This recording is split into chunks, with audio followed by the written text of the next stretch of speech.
Salut les amis encore, bienvenue sur Live IQ avec Lisa, votre présentatrice. J'espère que vous allez très bien.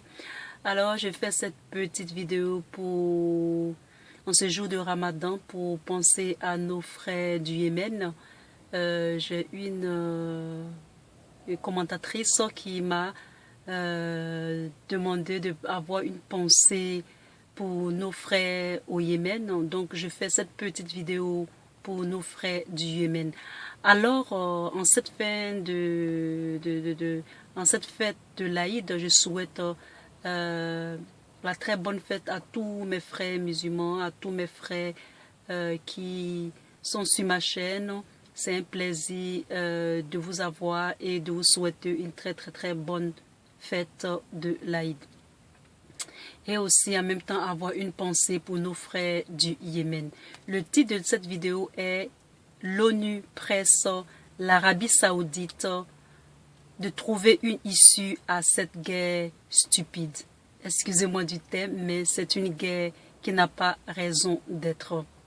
Il faut savoir que la chaîne Live IQ est une chaîne qui parle de gouvernance pour nous l'audience afin que nous nous fassions une nouvelle santé en matière de gouvernance et de politique.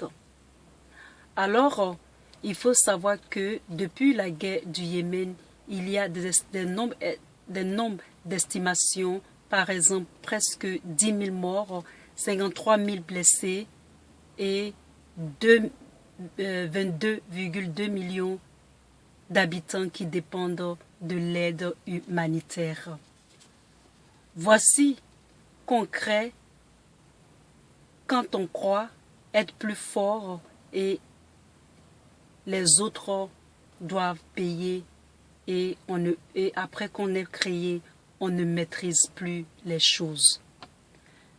Le peuple du Yémen est pris en deux feux et c'est le peuple qui souffre. J'explique un peu cette stupide guerre du Yémen qui se fait de façon interposée comme le Yémen comme habitation, c'est-à-dire comme lieu de trouble.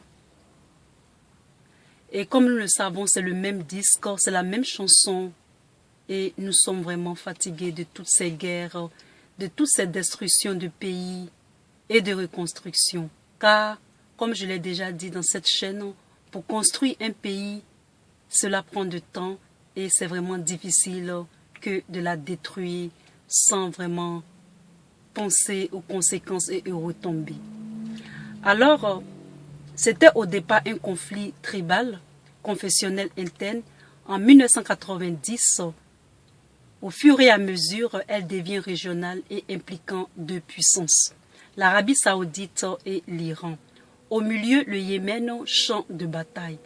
Sûrement, le Yémen n'a pas de bombe atomique. Si le Yémen avait peut-être la bombe atomique, je pense qu'on allait la laisser tranquille comme pays. Il faut savoir qu'en 2014, le président Saleh part et il y a des projets de fédération qui sont rejetés par les ouattistes et la coalition arabe de l'Arabie Saoudite s'en mêle, soutenue par les grandes puissances comme les États-Unis et autres, et le même scénario, la guerre s'envenime et il y a toujours les mêmes choses comme par exemple la guerre du Vietnam, la guerre toujours les guerres interposées.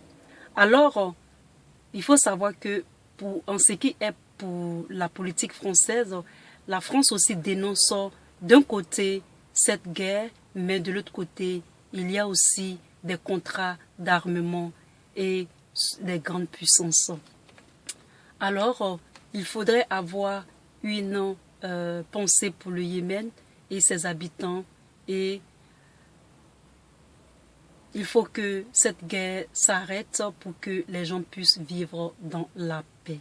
Si vous avez aimé cette petite vidéo, mettez un thumb up pour votre Lisa. Abonnez-vous surtout et à la très prochaine. Je vous aime. Peace. Bye.